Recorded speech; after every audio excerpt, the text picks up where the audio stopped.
closing deals to opening minds. This is the Mr. D podcast. I'm Omar Andreasen, and we're about to get real about real estate, success, and the grit that it takes to build your best life. Let's dive on in. Hey everyone, welcome to the Mr. D podcast show. And today we have Mr. Steve Ramona. So joining us today, and let me tell you a little bit about Mr. Ramona. He's actually a super connector whose personalized introductions have fueled over 5 billion, that's with a B, boys and girls, in projects and 125 million in partner deals. He's known for adding a personal touch through tailored video connections. He creates partnerships that deliver real results. He's also a host of the podcast Doing Business with a Servant's Heart. I love that name, by the way. Reaching more than 50,000 listeners per episode, and produces the TV show Together We Serve with 1.2 million monthly viewers. Featuring inspiring leaders and entrepreneurs, Steve leverages his platform to foster collaboration, growth, and meaningful connections. Steve, thank you so much for you being on our show today. Omar, thank you. I love talking, and you sound wonderful. So that's good. It's a lot of whiskey in my throat and honey. I got to get the honey. Got to make sure I have the honey in there, man. Dude, you've done some things here, huh? Super connector, man. I love that. I wish I was a super connector one day. Maybe one day I'll be a super connector. Let's get you there. I'll help you. That is what I want to hear. We'll go ahead and kick right off into it. I have a couple questions for you and for our listeners. So, the power of being transformational, not transactional. Okay, so that's the subject I want to cover right now. So, why building authentic relationships drive long-term success, in your opinion? Omar, I've got this house I want to sell you. It's the best price. You need to buy it like today, or you're going to be in trouble because you're going to miss out. Who wants to hear that when you've all just first met me? Omar, we're 5 minutes in. Don't pitch. That's transactional. I don't even know if you need a house, Omar. I don't even know what kind of house you need. But I can transform you. Like I just started the show with, hey, let me help you be a super connector. So transform people, uplift them, bring them value, resource, tip, introduction. I told you, I'm going to say it on the recording. It's a beautiful. I love your logo. It pops. And to edify people. Let's uplift. I'm going to say it again, because we all can do that. Be authentic about it, but take action to do it. So, how do you think then transformational connections can actually scale opportunities? You're an awesome host. That's a question I don't hear often, because that's the bridge. If I get to know you, Omar, and you like me and I like you, what's going to happen? I run into somebody and go, hey, I was just on the Mr. D podcast. This guy's unbelievable. Because we built that relationship. We brought value to each other. We enjoyed each other. We were authentic. We didn't pitch. We didn't talk about ourselves. It allows for that super connector. Because guess what? I get 3 to 5 referrals daily because I've connected with so many people the right way. I'm bringing value, building a relationship, following up, connecting with them, bringing them something. It doesn't have to be anything more than, hey, I like your logo. The smallest impact can make a difference. You want to be memorable, not transactional. Sitting there think about it, and I think you hit the nail on the head, because I know you did. I don't think. Because especially when it comes to the most successful people in business, a majority of them don't need to market, because they bring so much value whenever they meet that person or they help that client out. That raving fan has been created, and all that happens is that raving fan now goes out and talks to their friends, their family, and then you get to do it all over again. And then it just builds on top of each other. So then all of a sudden now it's like, hey, I don't need the market, because what we do it well. I'm not saying there's not room for improvement. There always is, but we do it well now. And each time we do it, we find room for improvement where we saw that we had a hole in the business or in the service that we were providing, and we filled that hole because we asked the questions. And that lately, this is something that as we've been getting better and as we've been more and more successful within our business, one of the questions that I ask, and I ask people all the time now, even when we're checking in on them every 2 weeks, is there something that I'm not doing that I should be doing that you want me to do? Number one. And two, am I doing something that you don't like right now? Or not only me, but the team. And I'm asking that question, obviously, because I want to see where we can fill gaps and improve. And in fact, well, one happened today. So, Matter of fact. matter of fact, one happened today. Yeah. And you know what? And it was our fault. It was our fault because we didn't over communicate to our agents that you should be there. If you're doing an open house, you should be there 30 minutes. So it's our fault. It's our fault because we didn't over communicate. It's our fault because we didn't follow up. So right away, right when that happened, when we got off hosting one of the shows, I went out to my leaders and I said, "Hey, we need to put this is my fault because I should have had this place a long time ago. So now let's go ahead and put this in place now so this never happens again." It's beautiful. So That's a servant's heart, Omar. And it's such a great message because people want to hear that from the boss, from the leader, from whoever, because they're going to react different than, it was your fault, XYZ people come in the open house. We don't go that. When you start blaming your clients and customers, you've lost them. Now, if they've made a mistake, don't even talk about it. Figure out a way to serve them even more. You know what? I'll be a perfect example. Restaurants are perfect. I would not eat with my wife on Wednesday, and they messed up my order. I didn't even have to ask. She said, the meal's on us. It came 10 minutes late. I wasn't that bummed about it. But what am I going to do? Me and my wife are going to go back, and we're going to keep going back because they admitted their mistake and they took care of it. People want to hear that because it's being authentic. I love that you did that, Omar. yeah.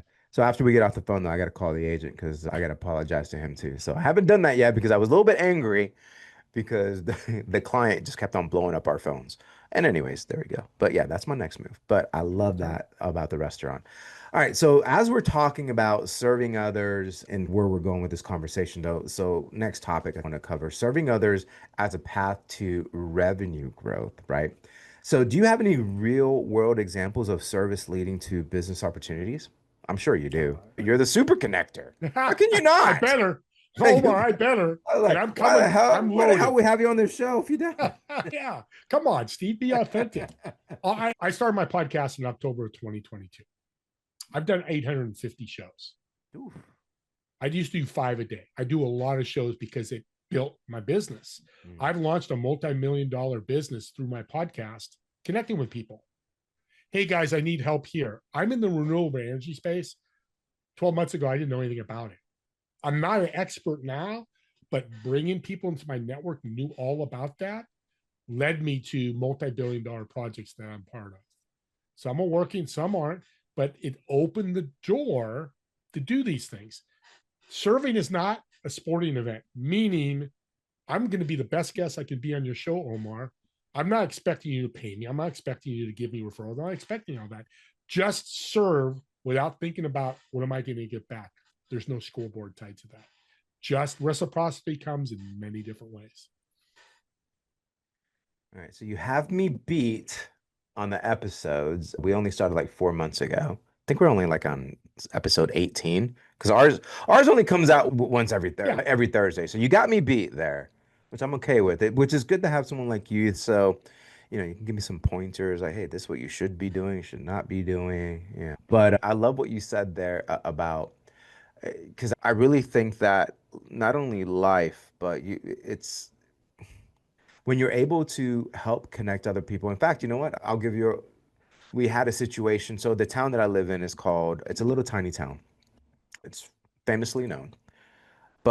And just like any other little town nowadays, they have their own social media page, right? And this mother ran into some problems and she put it out there within the group. And my wife met this other lady because we threw like a social event for kids where we had the Kona ice cream truck come out and we paid for everything. Hey, community, come out. It's on us. Let's say hi. Let's gather. Let's get the kids out there, play with each other, blah, blah, blah. So everyone can stay in there and say hi. And sure enough, this lady then reached out to my wife, and then I couldn't solve the issue, but I knew who could. And I connected her with the man who could solve the issue, and they solved it. So it's funny how you said something like, how we're talking about being a super connector. I'm not there yet. I'm just a connector. When we have you on our show again, I will be a super connector by then.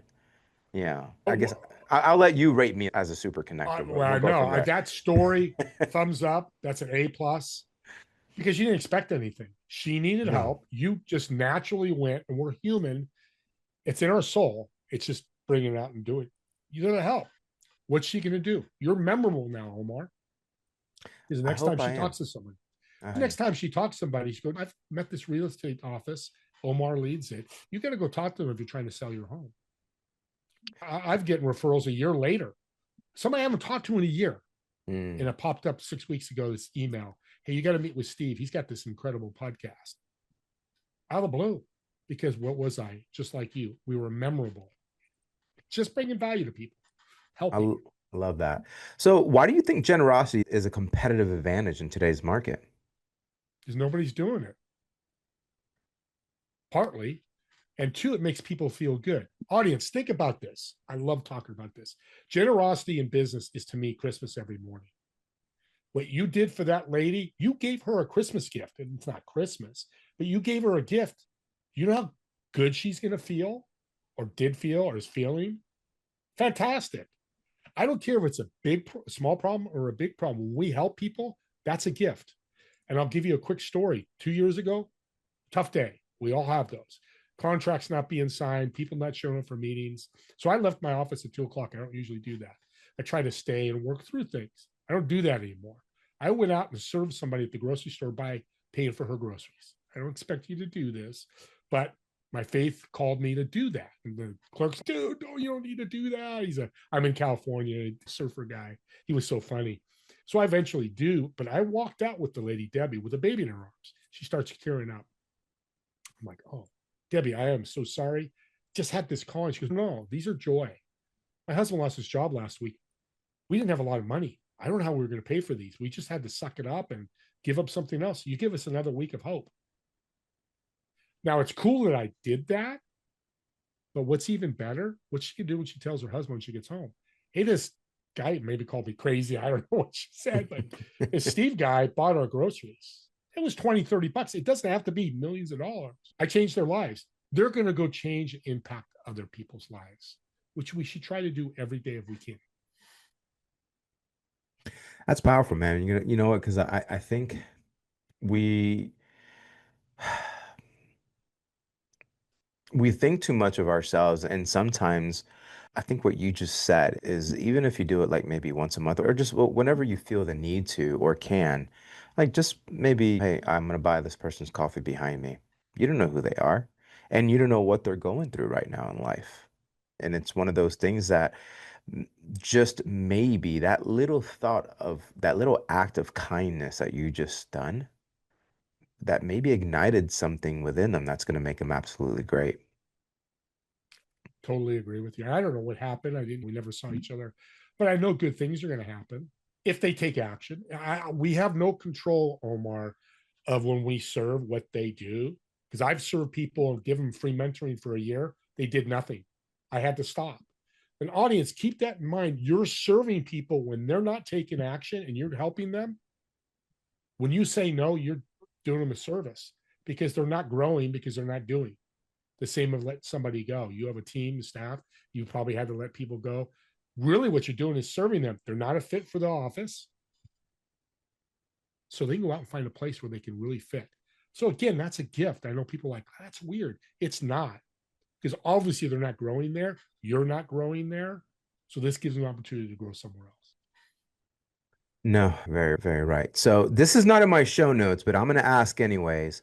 So the TV show Together We Serve with 1.2 million viewers. Tell us a little bit about that.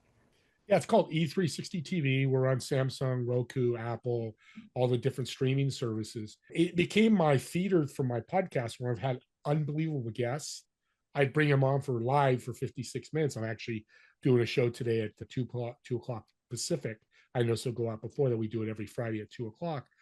It's really diving into three things I try to do with a guest. And most of the time we hit it: motivation, inspiration, education. If we can do that on a show, we're going to impact somebody. Is it one person or 100? I'd love it for it to be more, but if I impact one person every show I do when I bring a guest on, same with you, Omar, we're good to go.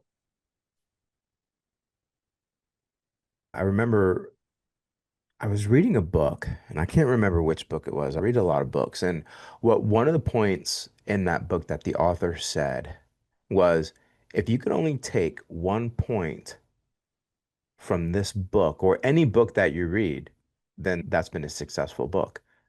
And I'm like, you know what? That makes sense because why are you reading that book? You're reading that book to educate yourself or to improve yourself in some way, right?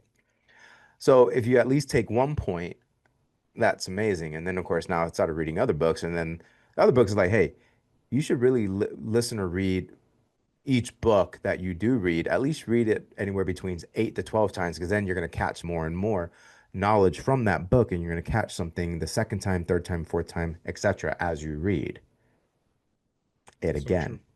So I love that you said that because, yeah, like you said, just one person, that's all that matters.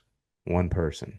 And Mm-hmm. because you never know, that impact that you make at that one person all of a sudden could be the next Steven Spielberg or whoever it may be, and then might tap you and say, hey, listen, you're the reason why this happened to me, and I need you to do this for me.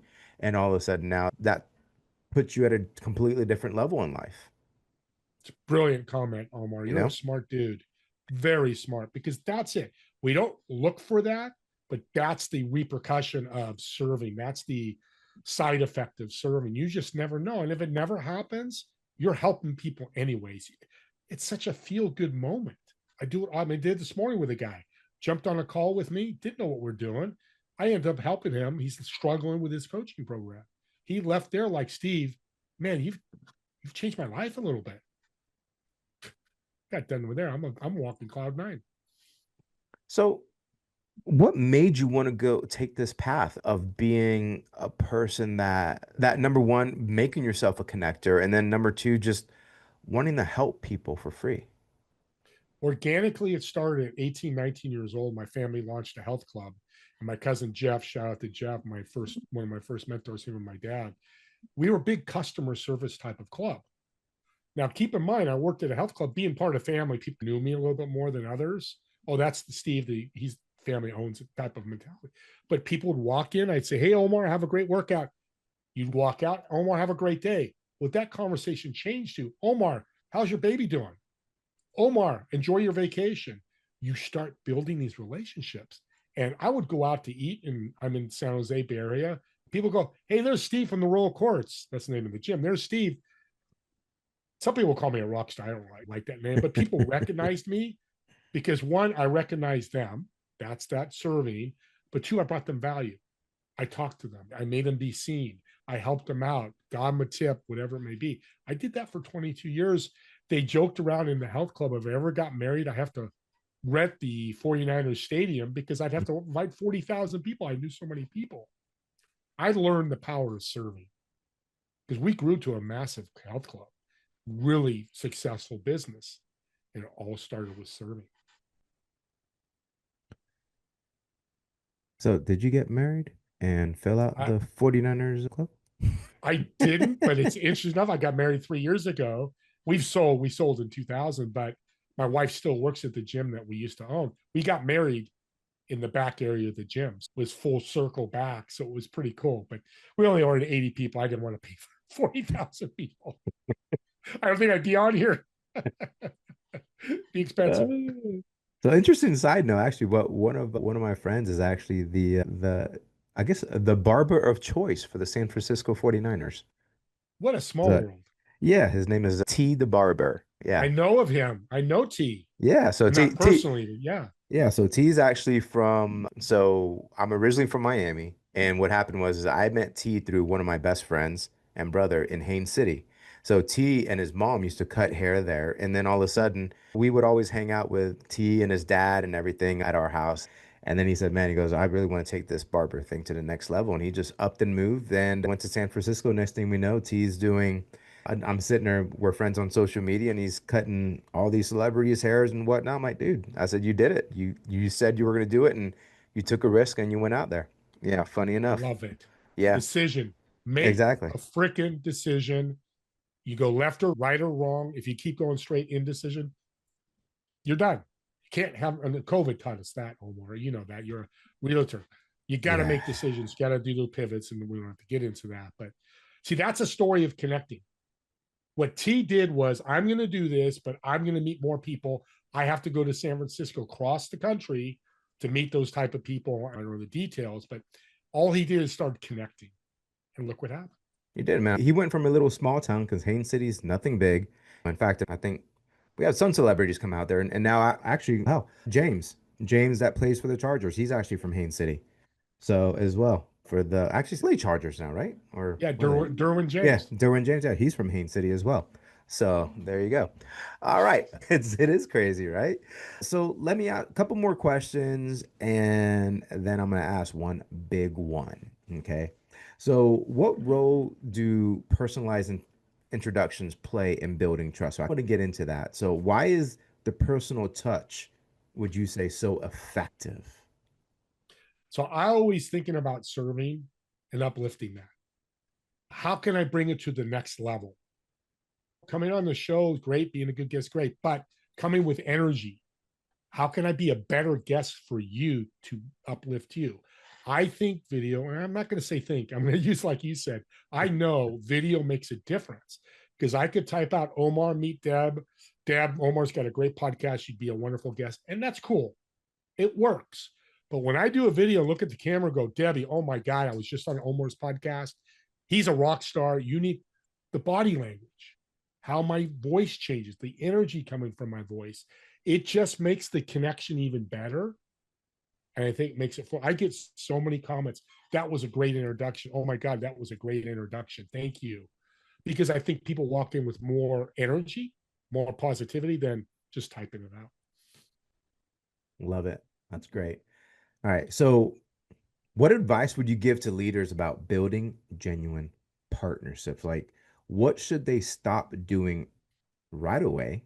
That's question number one. And I'll let you answer that. And then I got a follow-up question after that one. So, what should they stop doing right away? They need to, let me answer it this way. So I built a principle that I share with everybody. By the way, audience, give your stuff away for free. Give it all away, all your information. I'm successful and I'm giving everything away. So I built the principle, the ASLA principle, ASLA.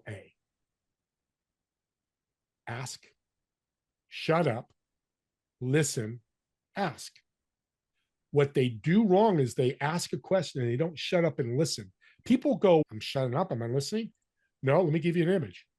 Yeah, let's go to you. You're such a smart dude. Zoom room, 10 people. One of the screens are black. And I'm not judging because maybe they went to the bathroom, maybe they had to go to the front door, maybe the kids cry, whatever it may be, dogs barking. But are they listening to the person speaking? Probably not. So bridge the shut up and have active listening if you want to really get deep, and then ask another question. So if you don't listen, how are you going to help somebody? How are you going to serve somebody? How are you going to impact somebody? I do that all the time. Did that this morning with this gentleman. He's, man, you're asking a lot of questions. I want to learn all about you. He went off, told me everything. In 5-10 minutes, I knew everything about him. I was able to serve him. So ask, shut up, listen, ask. I love that. And I'm laughing because you know what? Real estate agents, in my opinion, professional opinion, I think they're probably some of the worst listeners in the world. And I'm just taking it from what I've been doing this for 19 years. And from coaching people to having people on my team, I feel as if at every single time, like before I even finish asking the question, they're trying to answer. I'm like, no. And then I'm like, listen, can you please just zip it, stop? because you don't know where I'm going. I said, and on top of that, it's really rude right now that you're trying to read my mind. So are you a real estate agent or you're trying to be a fortune teller? Because it needs to stop right now. And one of the things that I always tell our agents is, listen, once that person asked a question, like you said, shut up, listen, pause for about 2 to 3 seconds before you open your mouth, because maybe they're not done talking. And then once you paused and then you see that there's nothing coming back, then you can rebuttal or answer whatever question it is. But it annoys the hell out of me.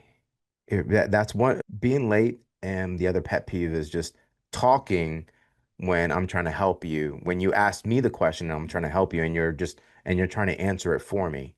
Why did you ask me in the first place? Yeah, Right? it's rude.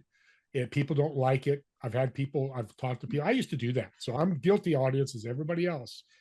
But I've learned, and especially in real estate, if you're a realtor out there, the ASLA principle, because this is the most emotional decision they've ever made.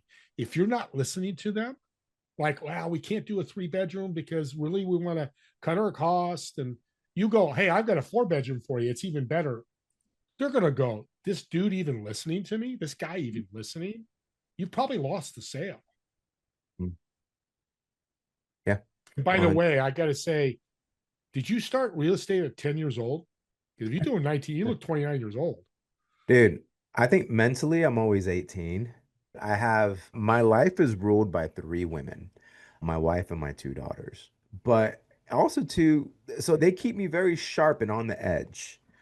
And I just got good genes. My grandmother's 79, almost 80 years old. And every time we go out with her, is like, oh, you like 45, 50? Like, no. So I'm like, no, she's almost 80 years old, man. But you know what? I think I've learned this from my grandmother.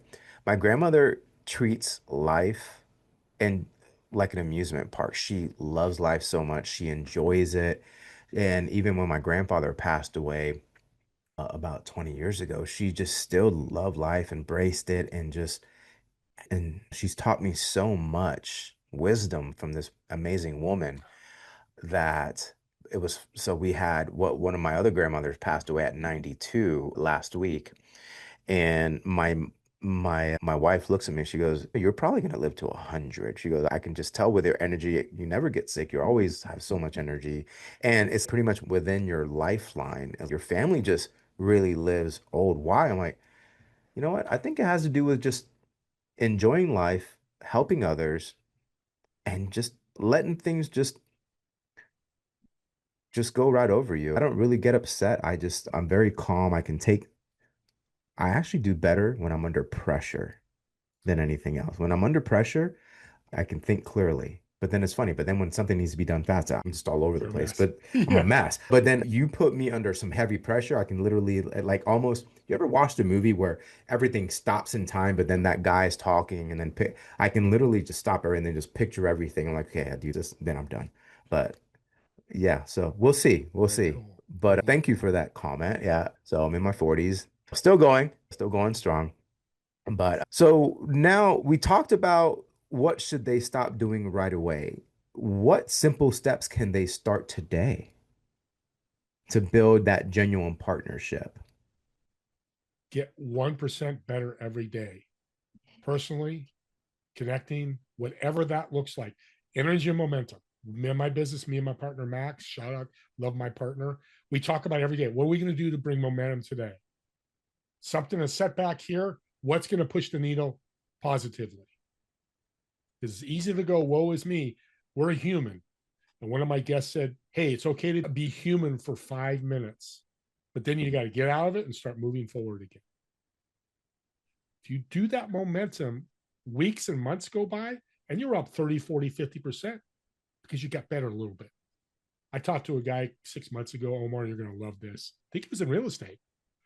He was doing $1 million a year. He says, I want to do, it was like 4 months, was 6 months left in the year. He goes, I want to go to 100 million this year.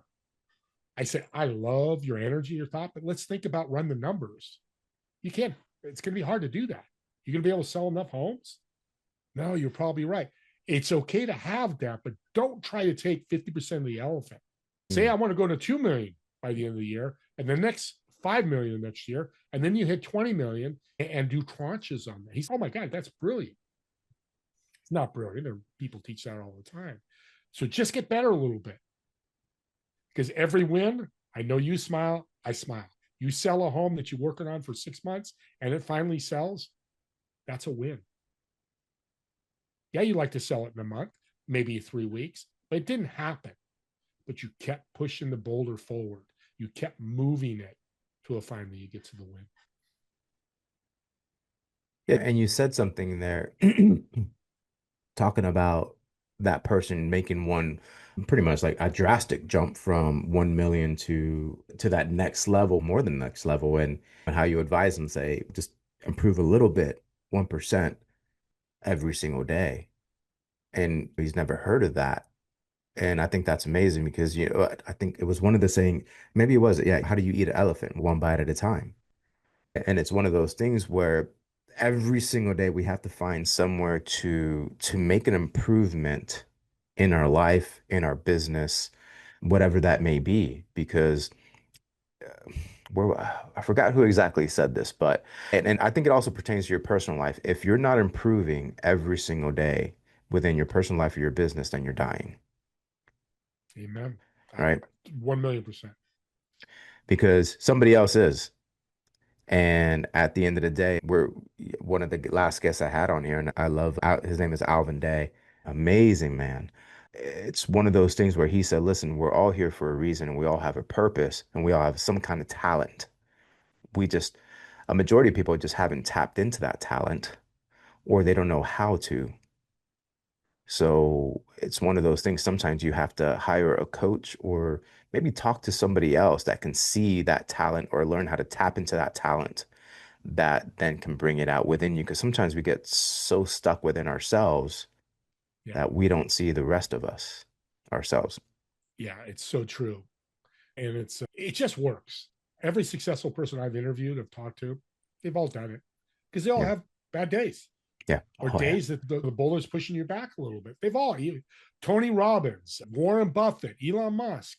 I was watching a video with the Rock, one of the most successful actors, and I love the guy. He was saying in the quick video that he was depressed one day driving his truck and he heard a song from Jelly Roll, and there's a whole backstory to that.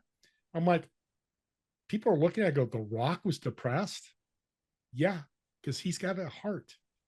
He's got blood pumping through him. He's, by the way, what we call human. Yep, and that's exactly what so Alvin, the last guest we just had, that's what he said because he's in front of like very big CEOs. He goes, first thing you have to understand is they're human, just like you and I. They go through the same things that we do. And I'm like, you know what? I said, you are correct. That is something that we always forget. We forget about that human part. And so then we really need to bring it in. Last question I have. I ask everyone this, and I already know that you're going to leave us with a big doozy here. I can feel it in my heart. No If pressure. So if you can leave just one deed behind, one action, mindset, or even a lesson for every single person listening to today, what would that be? Impact, impact. Leave an impact with somebody. I talk about legacy, and this is great for you out there listening. I'm 64. I'm closer to my legacy than you are. Doesn't matter. Movie credits. When you watch a movie, me and my wife like to stay and watch, and oh yeah, that was that actor. Oh, it was filmed here. Oh, look at the music today. Oh, remember that music? What is your movie credits going to look like when they do memorialize you after you've passed? For me, it's what impact did I make? What stories are they telling about me that I impacted people? Not the money, not the car, not the house, not the jet. What impact did I make? And I hope it's a lot of impact. And that's my goal. And that should be your goal as well. But it's all customized to each person. Don't try to impact like Omar. Don't try to impact like me. Impact like you, Debbie, John, Joe, Jose, whoever you are. Embrace it, enjoy it, and make that impact. You've proved me right. There you go. No pressure at all. There, you dropped the hammer like I thought you would. Oh, Oh man, Steve, it was absolutely amazing having you on, and definitely. a breath of fresh air, just listening to your wisdom, listening to you speak, and your energy was amazing. I know I definitely got a lot out of this session here, just speaking to you just for a little bit over 40 minutes. And I really appreciate your time with us. And thank you for all the great information that you've given us. Thank you for the opportunity. It's been a pleasure. Thank you. Thank you.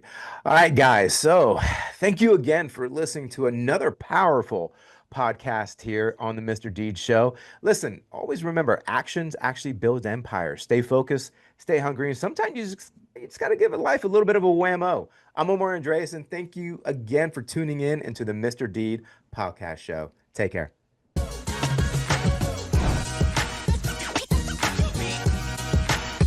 This is Omar Andreasen signing off and reminding you that success in real estate and in life is built one deed at a time. Until next time, keep it real, stay sharp, and don't forget to give life a big whammo and keep moving forward.